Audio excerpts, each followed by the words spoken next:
Olá pessoal, tudo bem? Meu nome é Eduardo Paixão, sou professor de História e hoje no História com Paixão nós vamos falar sobre o que é o socialismo. Vem com a gente!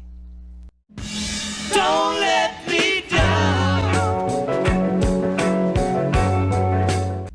Bom, se colocarmos no Google o que é o socialismo, aparecerá da seguinte forma: é uma doutrina política e econômica que prega a coletivização dos meios de produção e de distribuição mediante a supressão da propriedade privada e das classes sociais. E talvez você se pergunte, professor, mais uma vez, como aconteceu no vídeo do capitalismo, eu li essas 3 linhas, mas não consegui entender nada. Veja, o socialismo ele não pode ser explicado tão rapidamente. Ele é um sistema econômico, certo? E que ele pode ser explicado através de inúmeros teóricos e de inúmeras práticas sociais e científicas. Então, para isso, a gente vai destrinchar tudo sem arrodeios e sem tanta complicação neste vídeo. Bom, ele tem origem em movimentos políticos e principalmente na classe operária, isto é, a classe trabalhadora, certo? Ele vai surgir como se fosse uma resposta ao capitalismo. Então lembre-se que o capitalismo era aquela iniciativa privada através do liberalismo econômico, as características que vieram a desenvolver através da Revolução Industrial, a classe burguesa que veio após as revoltas inglesas, tendo uma total ascensão. Então vá lembrando das características. Se você não assistiu o vídeo sobre o capitalismo, assiste antes, tá aí no meu canal, tá certo? E aí volta para assistir o do socialismo, que aí você vai conseguir fazer esse elo de informações. Então ele vai surgir justamente como uma resposta ao capitalismo, contra essa opressão, certo? Isso é uma palavra bastante utilizada principalmente pelos socialistas, principalmente pelos teóricos socialistas. Então, Karl Marx ele vai trabalhar principalmente isso em luta de classes, que a gente vai falar daqui a pouquinho, tá bom? Então veja, a jornada de trabalho abusiva, que também acontecia na Revolução Industrial, cerca de 12 a 16 horas, veio também como uma resposta a isso. E também o trabalho infantil. Então, são inúmeras características que vieram através da Revolução Industrial que fizeram com que o socialismo tomasse força e fosse construída a teoria para confrontar o sistema econômico chamado capitalista. O socialismo ele se divide em várias partes, mas eu trouxe aqui para vocês as 2 partes principais, que é justamente o socialismo utópico e o socialismo científico. O que seria isso? Vamos lá. Primeiramente, o socialismo utópico vai ser justamente aquele em que se acreditava que a sociedade por si só iria superar esse sistema capitalista. Ou seja, vamos lembrar um pouco do capitalismo. Existia o sistema feudal, esse sistema feudal entrou em crise e surgiu o mercantilismo, para dar início no século XV a um sistema chamado capitalista. Esse sistema capitalista, que veio a se desenvolver principalmente no século XVIII, fez com que se tornasse a economia, predominante no mundo, entende? Então veja, o socialismo ele seria o pós-capitalismo, ou seja, que viria logo depois do capitalismo. Seria uma teoria que viesse a superar essa teoria capitalista de iniciativa privada. Então, o socialismo vem com essa abordagem do novo. O socialismo utópico aborda justamente isso, que pela lógica e pelo desenvolvimento das sociedades, faria com que, assim como aconteceu com o sistema feudal, que fez com que entrasse o sistema capitalista, o próprio sistema capitalista iria entrar em colapso e iria fazer com que o socialismo desse início e se desenvolvesse, que era aquela prática comunal, que era a busca por um bem coletivo, entende? Então vai ser justamente essa abordagem que a gente também vai mencionar logo mais à frente com a luta de classes. A próxima vertente do socialismo é o socialismo científico. E esse aí é onde a gente vai abordar a luta de classes. Esse socialismo científico ele foi desenvolvido por 2 principais teóricos. O primeiro foi Karl Marx, alemão, e o segundo também Friedrich Engels. Então, o que seria que eles abordavam? Eles abordavam de que, através do conflito de luta de classes, ou seja, imagine aí, a burguesia e o proletariado, que são classes diferentes, tá bom? Quando eu falar burguesia, eram aqueles que detinham dinheiro, que investiam na Revolução Industrial e entre outros ramos, enquanto o proletário era aquele trabalhador que prestava os serviços aos burgueses, ou seja, que cumpria aquela jornada de trabalho cansativa, em que as crianças também trabalhavam e que não havia tantas regalias, tá certo? Então, qual foi a saída? Segundo Karl Marx e Friedrich Engels, a saída seria justamente uma luta de classes para que, através dessa luta de classes, iria resultar nesse sistema econômico chamado socialismo. E a partir do sistema socialista, iria se desenvolver um regime político chamado comunista, que será tema do nosso próximo vídeo.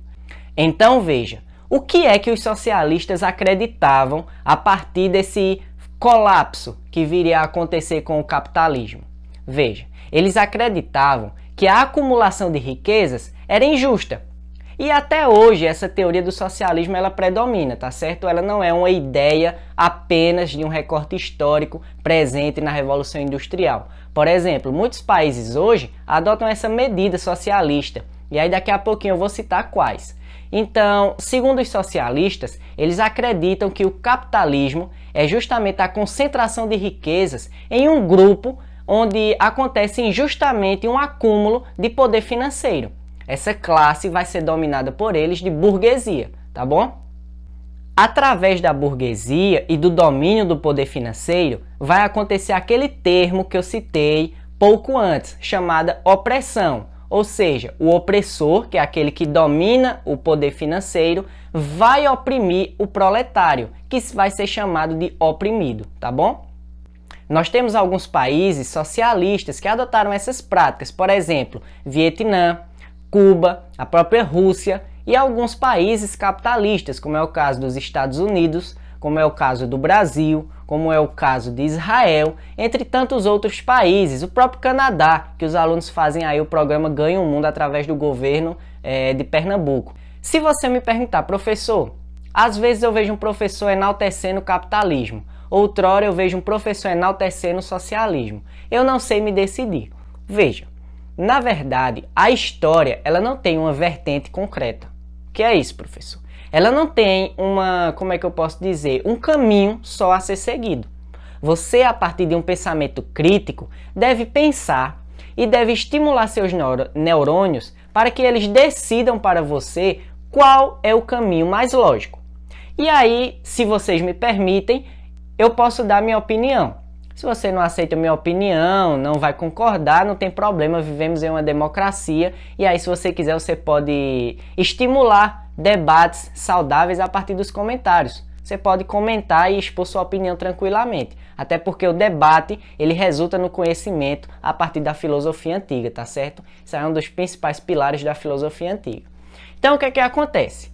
Vamos supor que você é um cidadão que produz algum tipo de alimento, semente, ou seja lá o que for.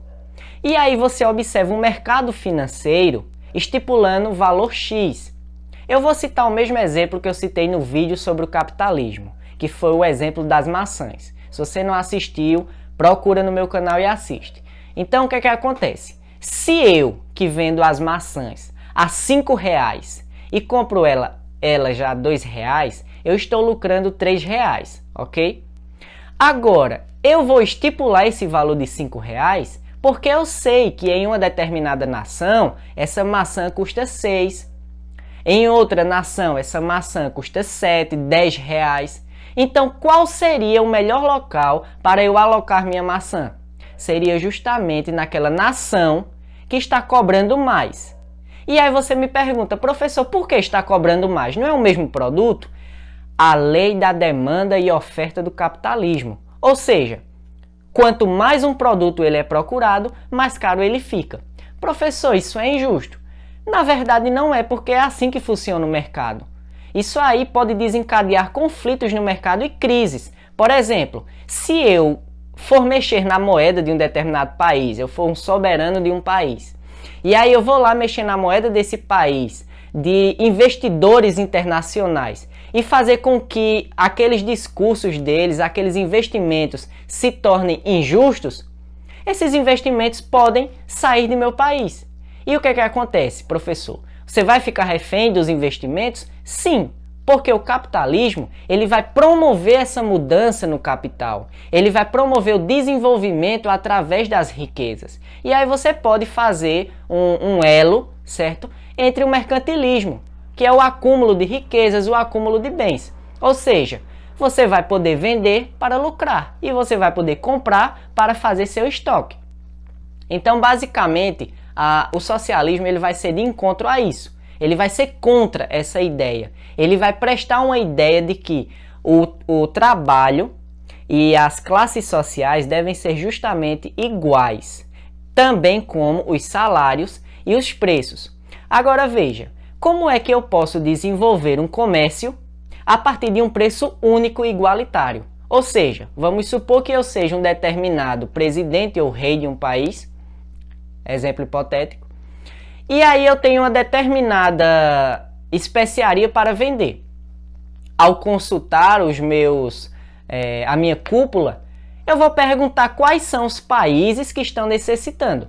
E aí eles vão me dizer, ó, todos os países que rodeiam estão necessitando de sua especiaria. Ok, mas qual é o preço que eles estão assegurando? Ah, não tem preço não. Não tem preço porque todos os países estão precisando e o mercado não existe. E aí você vai estipular um valor. Isso aí parece algo que não cola e não existe, concorda comigo? Ou seja, é justamente isso que acontece. O socialismo, na teoria, ele é maravilhoso. Por quê? Porque ele parece o paraíso. Ele vai fazer com que todo mundo receba igual. Ele vai fazer com que todo mundo tenha as mesmas chances. Mas na verdade nós sabemos que não acontece assim. Não é porque nós moramos no Brasil que não acontece assim. Basta olhar as grandes potências mundiais. Você vai crescer, você vai estudar ou investir em outros campos que não seja do estudo, mas você vai se capacitar de alguma maneira e você vai trabalhar em cima daquilo para que você possa ter um desenvolvimento financeiro, para que você faça suas realizações, seja uma viagem, seja construir uma família, seja criar uma ONG, sei lá, etc. Então você, a partir do capitalismo, pode ter ações benéficas. E a partir do socialismo, professor? Vou citar um exemplo e eu vou fechar o meu vídeo e eu vou deixar a conclusão com você. Então, o exemplo é da seguinte forma. Vamos supor que estamos em uma sala de aula e aí eu sou o professor dessa sala de aula. Todos vocês adotam medidas socialistas no campo do estudo, certo? É um exemplo hipotético. E aí você diz assim, professor, a partir de agora concordamos todos que na turma iremos praticar o socialismo. Nós temos 10 que são realmente alunos focados. E os outros 20 não são alunos tão focados assim, ok? Então, na primeira unidade, eu irei atribuir uma média de nota. Ou seja, a nota ela não será por fulano, beltrano, cicrano, não. Essa nota ela vai ser em uma média. Juntarei todas as notas, tirarei uma média e essa será a nota de todos. Ao sair a nota, os que não estudaram ou estudaram pouco ficaram felizes, porque aqueles 10 que estudaram fizeram com que a média fosse alta. Na segunda unidade, aqueles 10 alunos que eram focados se sentiram injustiçados, porque apenas eles estudaram e seguraram a média. Então eles não estudaram tanto. E a média, ela deu uma caída, ou seja, aquela média que tinha sido 9 caiu para um 8. Na segunda unidade, eles tiveram essa queda de 9 para 8 e foram para a terceira unidade. Na terceira unidade, quem não estava estudando realmente não estudou, porque viu que a média também seria alta, já que tinha os 10 alunos esforçados. Mas aqueles 10 esforçados se sentiram mais injustiçados ainda, porque o restante da turma não se conscientizou. Então o que foi que aconteceu? Eles decidiram não estudar para a prova. E o resultado mediano da turma foi um 5. Essa nota 5 gerou grande debate, grande confusão, porque aqueles que não estudaram se voltaram contra aqueles 10 que eram focados. E disse, ora, você deve levar a nossa sala, você deve elevar a média de nossa turma. E aí gerou um conflito e ficou a expectativa da quarta unidade. Na quarta unidade, como era comunal as notas, ninguém estudou. E a média daquela turma foi 0. Então eu termino meu vídeo deixando essa pequena reflexão e que você tenha seus julgamentos e seus princípios e seus pensamentos críticos sobre o que é o socialismo na prática, certo? Forte abraço do professor Eduardo Paixão.